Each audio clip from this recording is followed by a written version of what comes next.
খুলনা জেলা বাংলাদেশের দক্ষিণ পশ্চিমাঞ্চলের একটি অত্যন্ত গুরুত্বপূর্ণ ও সমৃদ্ধ জনপদ।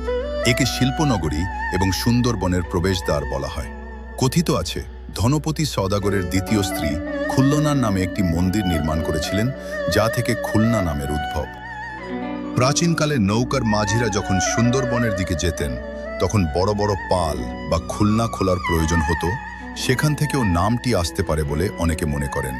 বিশ্বের বৃহত্তম ম্যানগ্রোভ বন সুন্দরবনের সিংহবাগ খুলনায় অবস্থিত। এটি ইউনেস্কো ঘোষিত একটি ওয়ার্ল্ড হেরিটেজ সাইট। খুলনাকে বাংলাদেশের শিল্পনগরী বলা হয়। একসময় এটি পাট শিল্পের জন্য বিশ্বজুড়ে বিখ্যাত ছিল। বাংলাদেশের দ্বিতীয় বৃহত্তম সামুদ্রিক বন্দর এই জেলার পাশেই অবস্থিত, যা দেশের অর্থনীতিতে বড় ভূমিকা রাখে। খুলনার হিমায়িত চিংড়ি বা সাদা সোনা বিদেশে রপ্তানি করে। খুলনা শুধু একটি জেলা নয়, এটি প্রকৃতি আর শিল্পের এক অপূর্ব মিলনস্থল।